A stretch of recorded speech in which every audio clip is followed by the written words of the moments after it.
Assalamualaikum warahmatullahi wabarakatuh. Yang terhormat Dr. Andes Haja Titin Nurhayatin, MPD, dan Bapak Arifin Ahmad, SPD, MPD.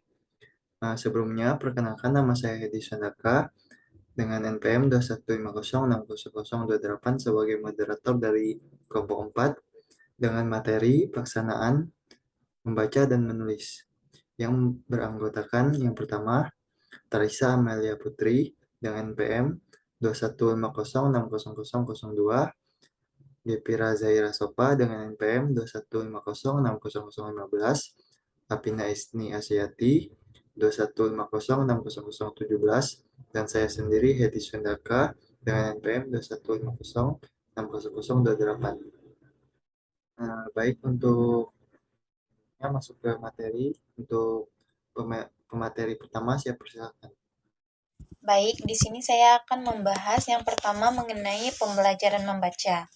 Sebelum saya masuk ke materi, seperti yang kita ketahui, di dalam lingkungan sekolah, guru memiliki peran yang penting dalam membantu siswa untuk mengembangkan keterampilan membaca. Karena dengan membaca, maka siswa akan mendapat banyak informasi yang sudah pasti berguna bagi dirinya di masa depan. Dalam lingkungan sekolah, guru juga bisa mengajak siswa mengunjungi perpustakaan sekolah untuk memperkenalkan siswa dengan buku bacaan. Selain berdampak besar bagi kemampuan dan minat baca siswa, perpustakaan juga dapat menjadi rumah kedua bagi siswa untuk membaca. Di perpustakaan, siswa dapat membaca buku bacaannya dengan tenang, nyaman, dan tanpa mengeluarkan biaya. Disinilah peran guru sangat penting untuk membantu siswa mendapatkan informasi melalui buku bacaan. Dengan memanfaatkan semaksimal mungkin fasilitas yang ada di perpustakaan sekolah untuk mendorong siswa dapat memahami berbagai bahan bacaan, maka guru sebaiknya menggabungkan kegiatan prabaca, saat baca, dan pasca baca dalam pembelajaran membaca. Selanjutnya di sini ada pengertian membaca. Di dalam Kamus Besar Bahasa Indonesia, menyatakan bahwa membaca adalah mengeja atau melafalkan apa yang tertulis. Jadi, membaca merupakan sebuah aktivitas berupa melafalkan atau mengeja sebuah tulisan.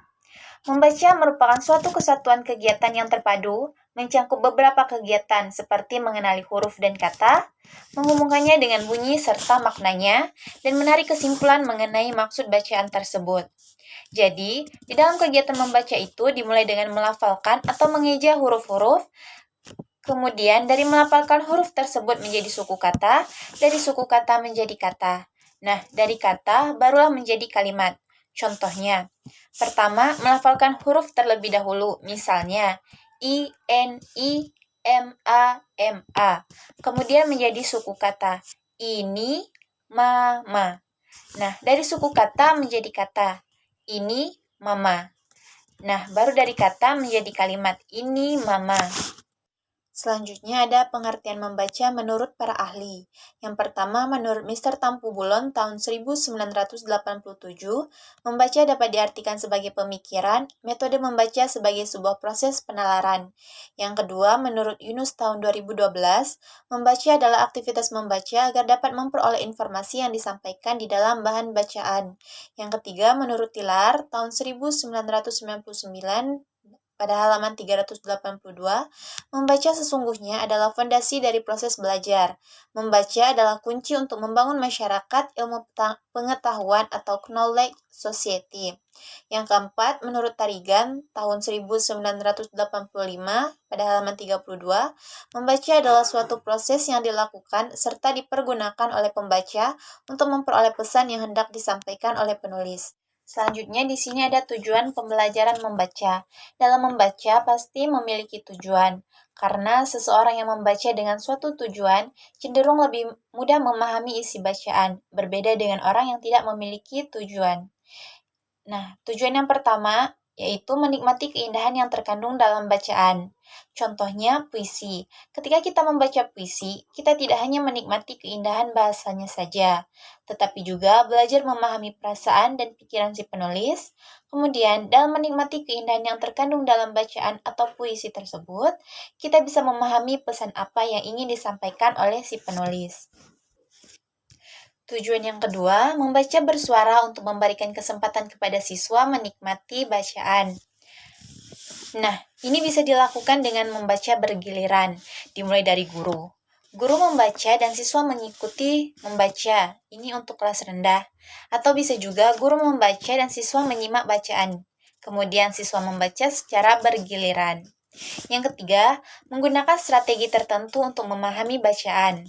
Strategi membaca adalah cara bagaimana pembaca memahami apa yang mereka baca dan apa yang mereka lakukan ketika mereka tidak memahami bacaan tersebut. Hal ini bisa membantu dalam membaca dan meningkatkan pemahaman terhadap bacaan tersebut. Misalkan, kita ingin mengetahui isi dari suatu bacaan. Nah, kita bisa membaca dari rangkuman atau kesimpulan yang ada di bacaan tersebut. Namun, jika kita belum memahami maksud dari rangkuman atau kesimpulan tersebut, ya kita harus membaca dari awal agar bisa memahami isi dari bacaan tersebut. Yang keempat, menggali simpanan pengetahuan atau skemata siswa tentang suatu topik. Ini maksudnya mencari tahu lebih dalam mengenai pengetahuan yang sudah diketahui siswa sebelumnya mengenai suatu topik. Dan yang kelima, menghubungkan pengetahuan yang baru didapatkan siswa dari hasil membaca suatu bacaan dengan skemata siswa atau pengetahuan yang diketahui siswa, sehingga siswa tersebut mendapatkan pengetahuan tambahan dari membaca tersebut. Demikian pemaparan materi dari saya. Untuk materi selanjutnya akan disampaikan oleh Gevira. Baik, terima kasih Tarisa. Tujuan pembelajaran selanjutnya yaitu yang keenam, mencari informasi untuk pembuatan laporan yang akan disampaikan secara lisan maupun tulisan. Yang ketujuh, melakukan penguatan atau penolakan terhadap ramalan-ramalan yang dibuat oleh siswa sebelum melakukan kegiatan membaca. Yang kedelapan, memberikan kesempatan kepada siswa melakukan eksperimen untuk meneliti sesuatu yang dipaparkan dalam sebuah bacaan. Yang kesembilan, mempelajari struktur bacaan. Yang terakhir, ke-10, menjawab pertanyaan khusus yang dikembangkan oleh guru atau sengaja diberikan oleh penulis bacaan. Selanjutnya, yaitu penetapan tujuan membaca harus memenuhi 2 syarat. Syarat yang pertama yaitu siswa harus bisa menggunakan pernyataan yang jelas dan tepat tentang apa yang harus diperhatikan oleh siswa saat membaca. Syarat yang kedua, siswa harus bisa memberikan suatu gambaran yang mudah dipahami dari bacaan apa yang telah dibacanya. Cara merumuskan tujuan membaca yang ditujukan oleh guru akan menjadi sebuah model atau contoh bagi siswa saat ia akan membaca, yaitu dengan merumuskan tujuannya terlebih dahulu, baru menyesuaikan strategi membaca yang dianggap paling sesuai. Materi selanjutnya yang akan saya sampaikan yaitu tentang pelaksanaan pembelajaran membaca. Bahan pembelajaran membaca terdapat pemahaman kalimat dan pola-pola organisasi paragraf. Di dalam pemahaman kalimat terdapat sebuah teks yang memungkinkan bersifat kalimat kompleks. Biasanya siswa sulit untuk memahami sebuah kalimat yang kompleks. Jadi, siswa harus diberi bekal untuk memahami makna dari sebuah kalimat yang dilakukan secara sistematis yang dapat meningkatkan kemampuan baca siswa. Nah, di sini guru dapat mengatasi hal tersebut dengan cara yang pertama, menyusun kalimat yang dipotong menjadi susunan yang benar dengan cara menemukan kata kerja, kemudian menanyakan dengan menggunakan kata tanya apa, di mana, kapan, dan mengapa. Selanjutnya, guru dapat menyuruh siswa mencari bagian-bagian penting dalam sebuah kalimat dengan menuliskan kembali ide penting tersebut.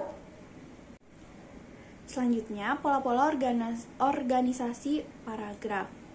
Paragraf ini berisi informasi yang mengandung berbagai pola pengorganisasian, yaitu membuat daftar dari sesuatu, menerapkan sesuatu secara kronologis, perbandingan, kontras, dan sebab akibat. Selain pola-pola itu, setiap paragraf yang telah disebutkan itu memiliki pola pemaparan ide pokok dan ide penunjang. Juga dapat ditemukan paragraf yang dikembangkan melalui pola-pola pengembangan topik. Selanjutnya, tipe-tipe teks bacaan. Yang pertama, paragraf naratif.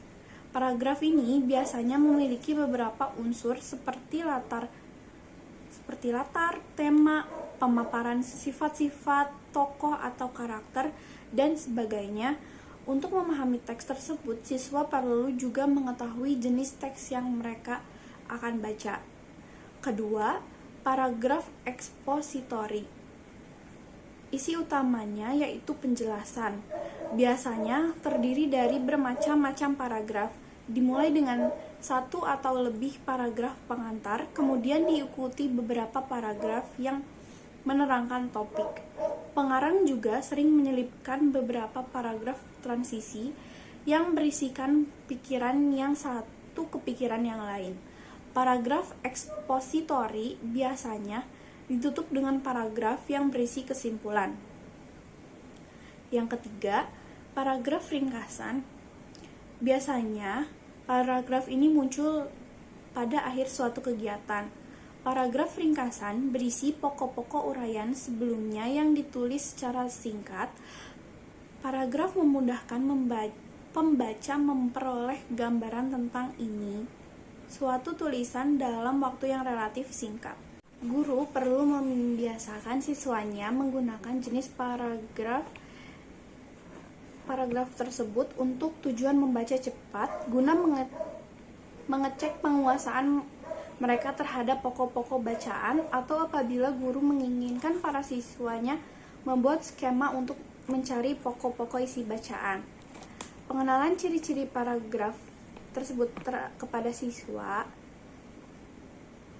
mempunyai banyak fungsi yang bergantung kepada bentuk dan isinya. Tentu akan berguna bagi proses membaca siswa.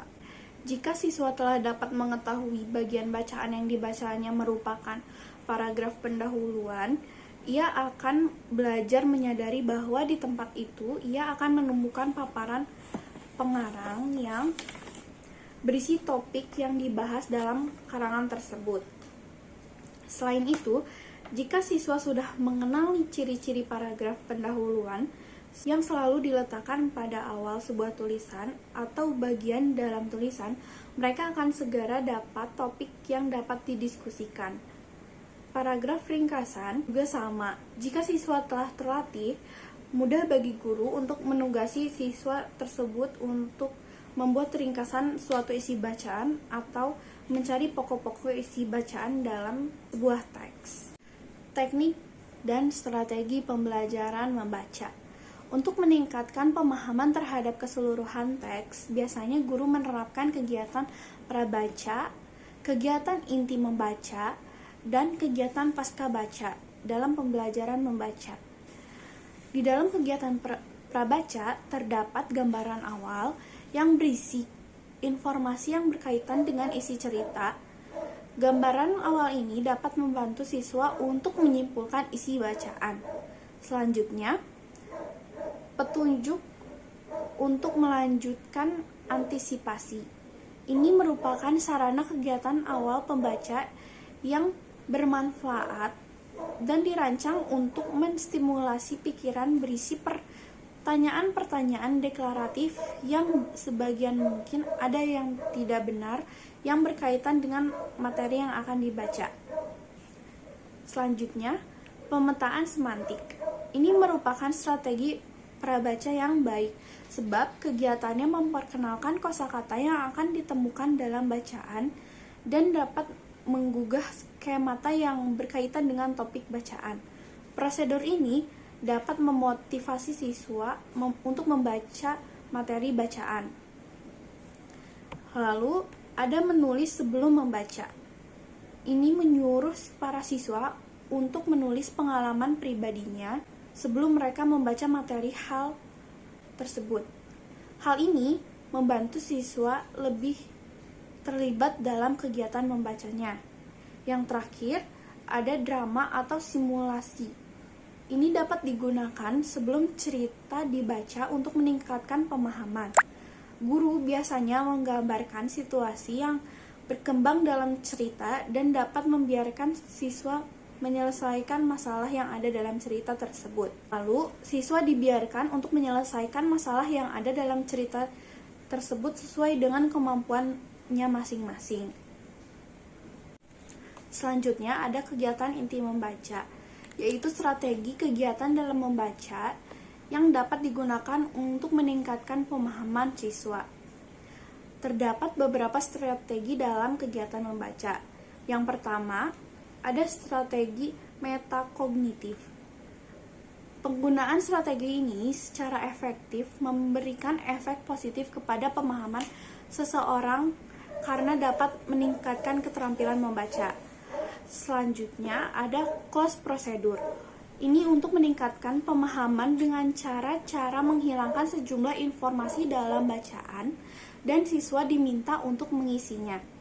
Tidak hanya baik untuk mengetahui penguasaan siswa terhadap teks bacaan, tetapi juga baik digunakan untuk menguji penghilangan huruf suku kata atau sebuah kalimat. Yang terakhir ada pertanyaan pemandu. Ini digunakan untuk meningkatkan pemahaman siswa untuk mengingat fakta dengan cara mengubah fakta itu menjadi pertanyaan mengapa. Yang terakhir ada kegiatan prabaca. Kegiatan dan strategi setelah membaca membantu siswa untuk mengintegrasikan informasi baru ke dalam skemata yang sudah ada. Selain itu, kegiatan pasca baca dapat memperkuat dan mengembangkan hasil belajar yang telah diperoleh sebelumnya. Pemaparan materi dari saya setelah selesai, selanjutnya akan dipaparkan oleh Hedi. Untuk Hedi dipersilahkan. Baik, selanjutnya saya akan menjelaskan pengertian menulis. Sutari, halaman 26, pada tahun 1997, menjelaskan menulis adalah pesan yang dibawa oleh penulis melalui gambar, huruf-huruf yang disebut karangan. Karangan sebagai ekspresi pikiran, gagasan, pendapat, pengalaman yang disusun secara sistematis dan logis. Maksudnya yaitu menulis itu bisa kita lakukan dengan menurunkan atau melukiskan lambang-lambang grafik yang menggambarkan suatu bahasa yang bisa dipahami seseorang, sehingga orang tersebut bisa memahami lambang-lambang grafik yang di dalamnya itu mengandung pesan yang dibawa oleh penulis. Kemudian untuk menjadi seorang penulis itu kita harus bisa memahami makna apa yang kita tulis dan kepiawaian dalam memilih dan mengolah kata-kata. Seorang penulis juga harus paham betul konsekuensi dan sebuah tulisan yang akan ditulis jika tulisannya dibaca oleh orang lain. Ini ada Tarigan, halaman 3 pada tahun 1986. Menulis merupakan suatu keterampilan berbahasa yang dipergunakan untuk berkomunikasi secara tidak langsung, tidak secara tatap muka dengan orang lain.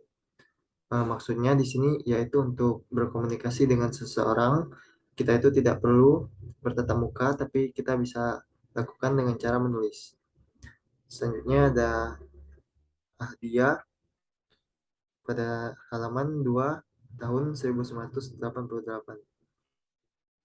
Menulis adalah kemampuan kompleks yang menuntut sejumlah pengetahuan dan keterampilan. Kenapa di sini menulis itu disebutkan sebagai kemampuan yang kompleks? Karena dalam kegiatan menulis ini, seseorang itu harus menuangkan segala gagasan ke dalam bentuk tulisan. Selanjutnya, Nurgiantoro, halaman 273, tahun 2001. Menulis adalah aktivitas mengungkapkan gagasan melalui media bahasa. Jadi, menulis itu adalah aktivitas seseorang yang menuangkan gagasannya yaitu melalui media bahasa. Tujuan pembelajaran menulis. Menulis merupakan keterampilan untuk mengkomunikasikan pesan, baik berupa ide, informasi, atau perasaan ke dalam bentuk tulisan. Tujuan utama dari pembelajaran menulis adalah untuk meningkatkan keterampilan siswa dalam mengkomunikasikan pesan melalui bahasa tulisan. Yang pertama ada siswa dapat mengembangkan kemampuan untuk memahami dan melaksanakan cara menulis dengan baik. Jadi kita tuh kayak mengajarkan ke siswanya tuh mengenal huruf terlebih dahulu. Setelah mengenal huruf itu, kita kayak mengajarkan bagaimana penulisan setiap huruf itu dengan baik. Karena kalau kita udah mengetahui cara menulis huruf dengan baik, mungkin nanti juga kedepannya kita menulis kata pun bisa dengan baik. Yang kedua ada melatih dan mengembangkan kemampuan siswa untuk mengenal dan menuliskan huruf sebagai tanda bunyi. Pastinya sebelum kita menulis, pasti kita akan membaca terlebih dahulu. Kita akan melihat dulu, membaca bagaimana bentuk dari huruf A, bagaimana bentuk huruf B, dan bagaimana bentuk huruf C misalnya. Karena kita tidak akan bisa menulis kalau belum membaca atau menghafalkan bentuk-bentuk huruf seperti apa. Misalnya huruf A itu seperti apa, huruf Z itu seperti apa. Sehingga nanti ketika disuruh membuat satu kata, misalnya kata pada, kita kan sudah tahu bahwa dalam kata pada itu terdapat huruf P, huruf A, huruf D, sama huruf A. Kayak gitu. Yang ketiga ada melatih mengembangkan kemampuan siswa agar terampil menuliskan bunyi atau suara yang didengar. Jadi kita selain membaca, menulis juga kita bisa dengan mendengarkan. Misalnya si guru itu mendikte mata pelajaran, terus kita mendengarkan apa yang guru itu sampaikan. Misalnya si guru bilang pada suatu hari. Nah, kita yang udah tahu, udah mengenal untuk huruf itu, ketika si guru mengucapkan pada suatu hari, pasti kita akan mengetahui bagaimana cara menulis pada suatu hari itu. Berbeda dengan yang belum paham gitu ya. Meskipun guru bilang pada suatu hari, dia akan kayak diem menulis pada itu huruf apa dulu yang pertama kayak gitu. Jadi intinya kita akan bisa menulis ketika kita sudah membaca atau sudah menghafalkan jenis-jenis hurufnya ada apa aja kayak gitu. Yang keempat, melatih keterampilan siswa untuk dapat menetapkan arti tertentu dari sebuah kata dalam konteks kalimat. Yang kelima, mengungkapkan ide dan pesan sederhana secara tertulis. Kita bisa mengungkapkan apa yang kita ingin ungkapkan itu tidak hanya dengan berbicara, tapi kita bisa dengan tulisan. Misalnya kayak kita pengen bercerita mengenai apa kejadian di hari ini. Namun kita tidak ada teman untuk bercerita. Kita bisa mengungkapkannya lewat tulisan. Itu juga bisa melatih kemampuan menulis kita. Selanjutnya ada pelaksanaan pembelajaran menulis. Dilihat dari proses pembelajarannya, menulis menuntut kerja keras guru untuk membuat pembelajaran di kelas menjadi kegiatan yang menyenangkan, sehingga siswa tidak merasa dipaksa untuk membuat sebuah karangan. Tapi sebaliknya siswa merasa senang karena diajak guru untuk mengarang atau menulis. Berikut ini beberapa teknik yang dapat digunakan guru dalam melaksanakan pembelajaran menulis. Yaitu ada teknik langsung menulis, teori belakangan. Sebagai keterampilan, menulis membutuhkan latihan, dan juga latihan. Terlalu banyak aturan akan membuat siswa takut untuk menulis. Siswa dapat saja menulis hal-hal yang sederhana tanpa harus memperhatikan apakah tulisannya memenuhi persyaratan kompetensi atau tidak. Kedua itu mulai dari manapun boleh. Kita dapat memulainya dengan bisa juga mengajak siswa menulis cerita.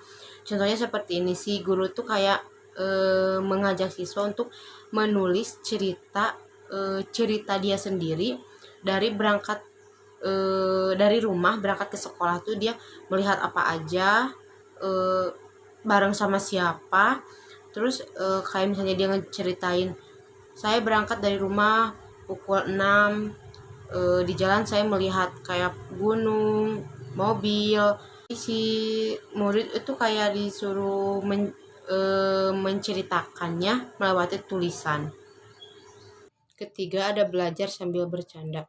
Ketika seorang menulis, apapun tulisannya, ia mengarahkan seluruh pengetahuan kebahasaan yang dimilikinya, termasuk kosakata, tata bahasa. Di samping itu juga hal yang berkaitan dengan materi tulisannya. Bahkan kadang-kadang juga dengan suasana hatinya pada saat penulis serta banyak faktor lainnya. Secara singkat dapat dikatakan bahwa ketika seorang menulis, ia mencurahkan seluruh kepribadiannya ke dalam tulisannya.